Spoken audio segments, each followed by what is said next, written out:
Hello, YouTube land. Figured I'd do an update, recap, and show some of the stuff that I've bought recently to help aid in this 318 build. Sorry, I got the 383 in the background.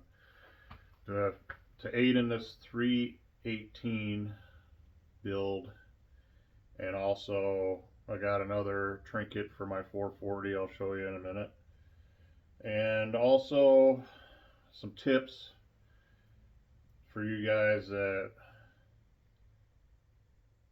care or might need a little tip here and there about different little snippets. Alright, whatever. I got my manly mug of coffee here. I had to cut the heater off. You can probably see some steam on the windows, but I had to cut the heater off so you can hear me. Alright, so as you know, if you've been following along, it's been taking me forever to clean up this stuff.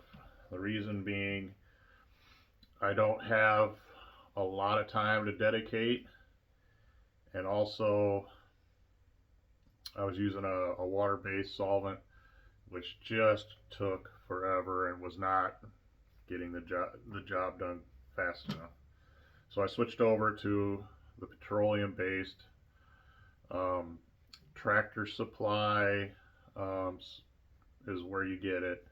It's the PSC. I've called it everything like PCS or whatever, but it's PSC 1000, and you get it at Tractor Supply. I had to go to two different Tractor Supplies because evidently, at least in my area, they only carry one 5-gallon of, 1 5-gallon jug of it. So I had to drive, half an hour to the first one and then drive another half hour, 40 minutes to the next one to get two of them. So that sucked. And brushes.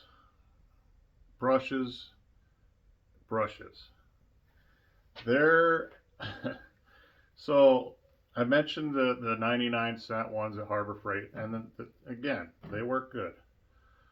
But man, sitting there trying to brush everything by hand and using the solvent, my hands are just killing me.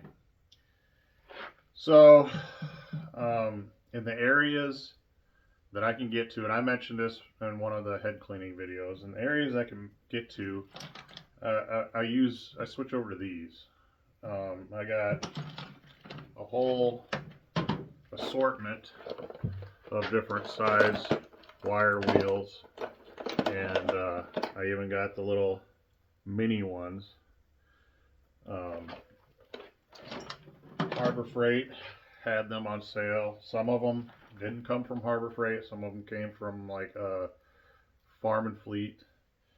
Let me tell you, these things here are the Harbor Freight ones, and as long as you don't try to jam them in and really put them to work, they'll last. But if you really try to hog on them, or you know what I mean, this rivet lets loose, and then the wire wheel just spins on the shaft, and then it's no good. These little guys here really help get in the nooks and crannies. This is probably 3/8, quarter inch diameter brush. Really helps a lot. I had picked up some gun cleaning. I have a gun cleaning set from like an Ace, and the thing is with these, they're copper. The brushes are copper, so they'll do the job, but you'll wear them out. They're really better for doing like a final clean. If you can get the stainless ones, you're better off. Now Harbor Freight sells the kit that has the copper and the nylon and the stainless. They work, they wear out fast. I've gone through 2 or 3 sets of those, not on this engine, but on another engine. So just be prepared. But I bought this kit. This was expensive. It was probably 30 bucks or so. It comes with all the different, it's for cleaning guns, right? So it's got a lot of length of rod, so you can get through the whole engine. And also you got these swabs that you can run down in there. Now I don't know if they're all made the same, but the swabs that I got with my last kit left a lot of lint, so I try not to use those. And then you got these I don't know, like polishing felt kind of deals. I don't think I had those in my last kit, but I only got 2 different sizes in this kit, so I don't know if I'll use those or not. The gun cleaning solution, well, actually I got it with my other kit. I don't know if I have it handy here. Really works good. But I mean, we're talking about automotive, right? So you're going to need a lot of it. And it's just a little squirt bottle. So take it for what it's worth. These brushes here, now I've got a plastic one and this wood one. I obviously haven't used this wood one, and the reason being, you can't get really close. Like if you're trying to clean up next to like the China wall or something, this is as close as you're going to be able to get to the edge. So you can trim that back, and I've done that in the past with brushes of this style. These are stiffer. They will help get some of the crustiness off a little bit better than like the Harbor Freight ones. Then I got these this gun cleaning brush kit here. It's got like a, I don't know, like a nylon on one end and copper on the other. These, and it's got plastic picks. Now this is really for, it's not really suitable for this job. I mean, it'll do for like a final wash, final clean kind of thing, but don't expect it to get any of the grime off. I said in one video that I really wish I had a brush that had bristles on the end, kind of like this, that I could really get in and clean. So I started looking, and actually my first choice was Goodson. They sell tools to do, you know, head work. Basically, they're a machine shop supplier for heads and valves and that sort of thing. That's kind of their specialty, I think.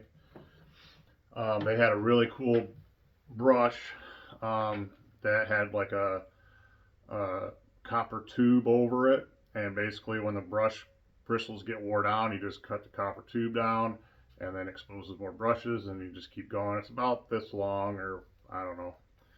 And then they have a flexible one that's the same concept, but it has like spiral wire on the outside, so it's flexible. That's what was my first choice, and they weren't cheap. They're like $25 to $30 a piece, but out of stock. So there goes that option. So I started looking, and guys had mentioned diesel pump brushes. So that's what these are here. You can see I just got them in the mail, and I haven't had a chance to use them. Now this is a pretty good size, so there's not a lot I mean, it's got a smaller end here on it. And another critique of mine, another problem that I have with these style brushes is that you got this wires, you know, the braided wire on the end, and then you can't bottom out on something. So that kind of sucks. But I'm not really sure what size holes you can really clean with this. Maybe the water, you know, the core plug openings or something. I don't know. So that one's not too useful, but this came in a kit. And then this one is really the one I was interested in. This is that brush that I was saying I wish I had, something like this. Doesn't seem as stiff, so we'll see how well this works out. Thing is with brushes, they just wear out. You know, I try not to mash them into anything and really grind them into anything so that, you know, I can just use them for what they're meant for, not, you know, just ruin them right off the bat. Because if you just take something like this and you right there and you're trying to, you're gonna mess up the brush, and then what? Then you're back to square one. So, okay, what else? All right, so I came across, and this is kind of a factory deal, where you have these pipe plugs with the square. Most of the replacement oil galley plugs, these are basically just pipe plugs, but most of the replacement ones are like an Allen or a hex. Don't see my pack.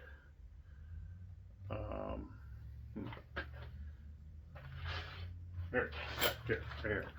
So when you order a freeze plug kit, you get replacement ones, and they come in this form. I don't know if you can see that. It's like a hex. Okay.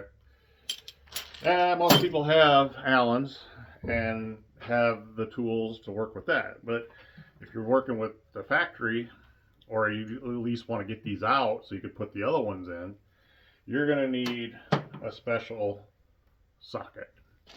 Now you would think that this would be either 1/4 inch, 3/8 of an inch, or 1/2 inch, right? This square. No. So I had to go online and buy this kit here, just to get the right socket. So if you're wondering, if you're working on like a late 80s, early 90s small block Mopar, and you have the factory pipe plugs in it, you're going to need a 5/16 square. It's the only size that will fit. I mean, they do have metric, and thank God it's not metric.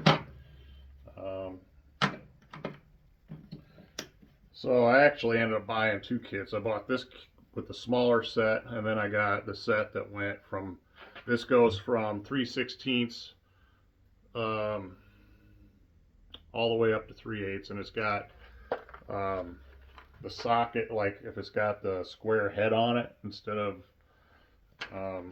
like this, it's got you covered both ways. Okay, so I got this kit that goes from 3/16 all the way up to 3/8, and then I got the larger size in case I ever run into this problem again. I won't have to scramble and trying to find something. Now, could I have bought the socket, individual socket? Probably. But this was both kits, the smaller one and the bigger one, on Amazon. I want to say it was like $27. So whatever. I'm a tool nut, so I don't mind having the tool. I'd rather have the tool, not need it, than to need it and not have it. You know what I'm saying? All right. Get past that. Let's go. Let me clean up here, get some of the stuff out of the way. All right, so went over the cleaning stuff, and the stuff that you need, or the stuff that I need to get the job done. So this really comes in handy. It's half the weight, probably not even, probably way more than half the weight of my Milwaukee drill here. Now this is way heavier than this.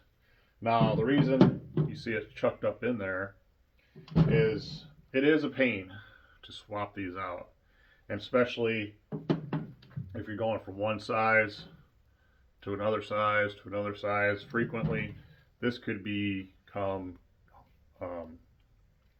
cumbersome.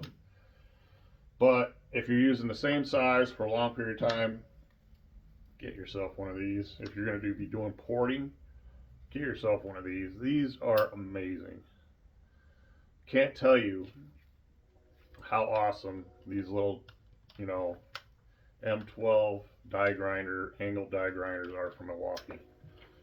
I used to be a welder, and I had to use these on the line, on an assembly line at an auto manufacturer. And I tell you what, these things are friggin' amazing, especially when you're doing 12 hours of nothing but, you know, grinding and fixing shit. They're worth their weight in gold. Okay, so alright, enough of that. So I picked up some of these plugs here. They're from 440 Source. These are for the rocker shaft. So I was able to clean up the rocker shafts, you know, a few weeks, it's probably been a month now, pretty well. But I couldn't get in there and like use the brushes and clean out the inside of it. And as filthy as this whole engine was, there's got to be grime and stuff sitting in there. So I'm going to pop them out, ream through the holes, through the pipes, the rocker shafts, and I'm going to install new pipe plugs. Now these are for a 440, but I'm hoping that they're the same size for the small block as versus the big block. We'll see. I will measure them, or at least compare them before I go drive them out. I did a video about changing your oil, how important it is, and I cut open some oil filters, and then I even did a little thing where I made you know, I made some stuff out of it. I don't even know if I posted it. It was probably lame. Probably didn't get any views on it. But I think what I mentioned in that video is that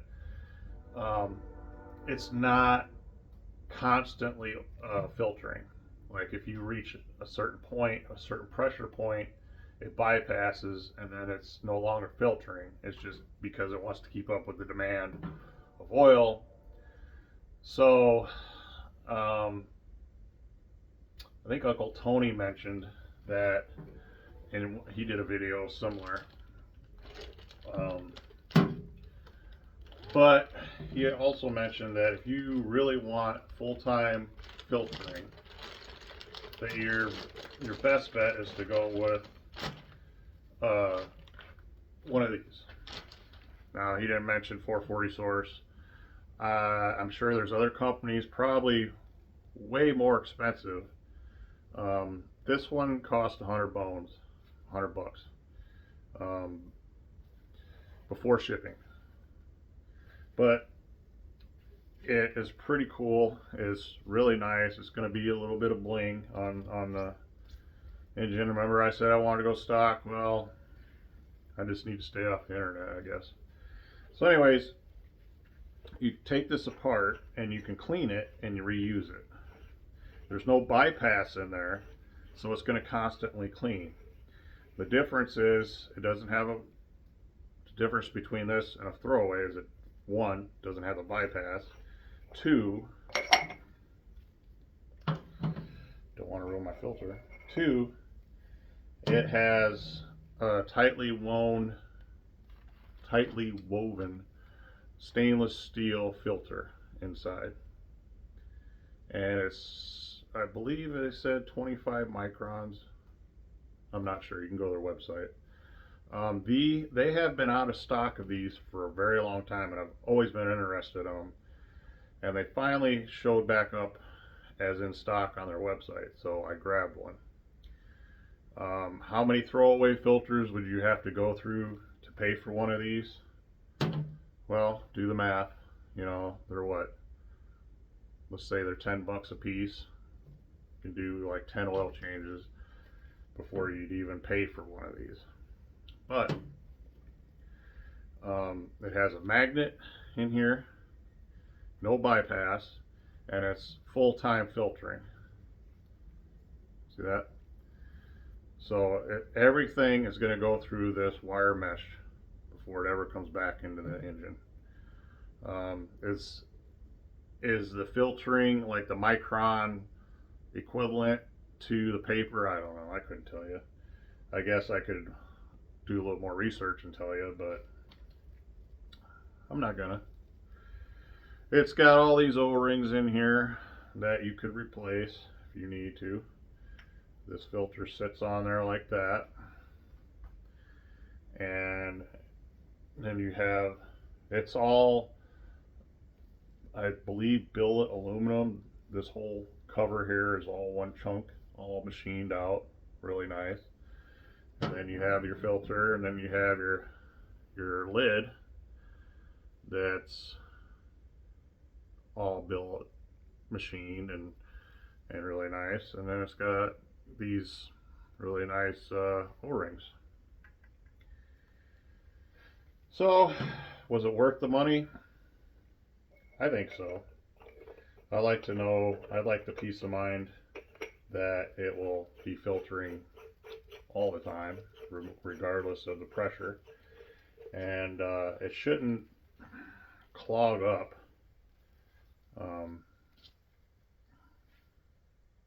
If you keep it clean. So anyways, I didn't come with this bag, and I'm gonna put this back in here. And if you're interested, here's the part number.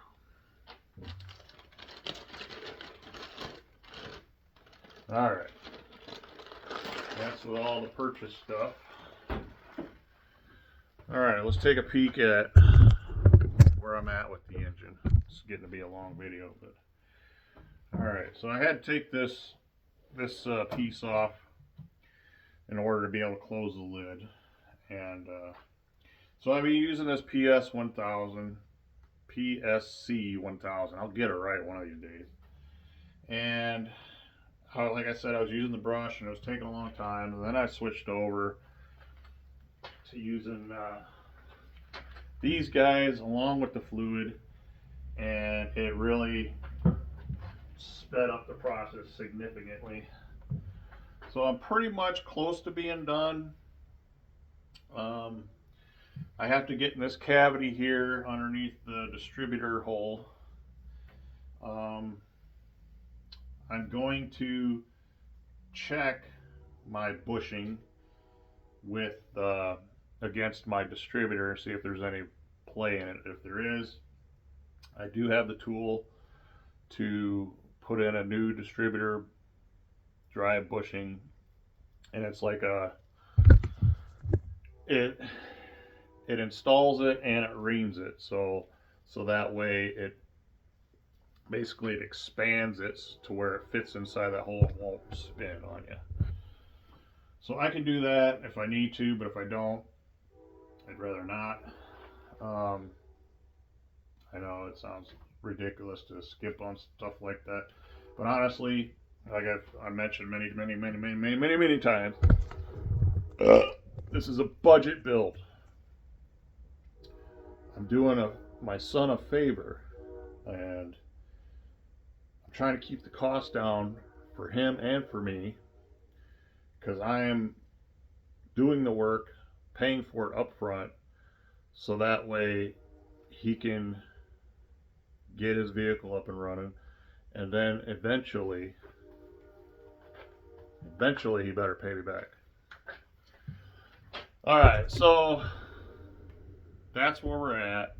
I still got a lot of cleaning to do, and like I said, I haven't been able to spend a lot of time on this. Hour here, hour there, a couple hours here, a couple hours there.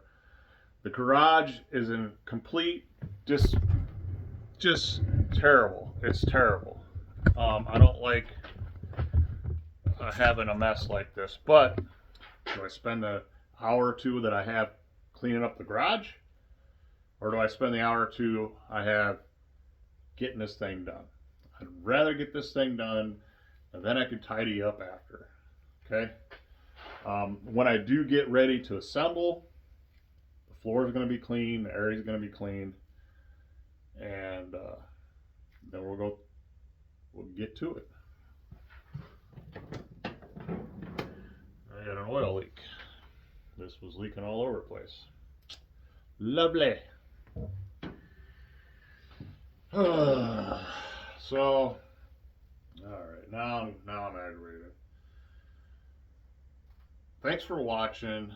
Thanks for subscribing. I appreciate every one of you guys, the commenters. It's really cool that I've had the participation that I've gotten in the last couple weeks. I know it's a lot of people are interested in the parts washer and the solution and how it works. And I tell you, for doing it at home, this is the way to go. Don't mess. Don't even bother with the water based, like the Purple Power and Super Clean and all that. Just don't even mess with it. It's not worth it. It takes longer. You might be saving yourself 50, 60 bucks, but in the long run, you're better off. When you use this stuff, you won't have flash rust. It doesn't eat at aluminum. Like I left a rear main seal cap, and they're aluminum. I left one in this parts washer when I first got it with the Purple Power, and it was reacting, and it was starting to break it down. Like the water started turning white and stuff right above where it was sitting and soaking. So this doesn't have any negative reactions to aluminum. It separates the grime, so all the grime and dirt and stuff settles to the bottom of the tank, whereas with the Purple Power it all floats on top and it coats everything. The Purple Power, it ends up coating everything with the grime you're trying to remove. This stuff doesn't do that, and it's fantastic. There's better stuff probably. Somebody mentioned Stouter oil, different concoctions. Someone also mentioned to use Berryman's Chem Dip, but I also remember when I used that on the carburetor, it was starting to eat away at the aluminum because I let it soak for too long. So I think this is the best way to go for a home gamer without really getting out in the weeds and finding some industrial stuff that's probably A, super expensive, B, very dangerous to work with, and C, very expensive to dispose of. So hopefully you guys enjoyed the show. Yeah, take care.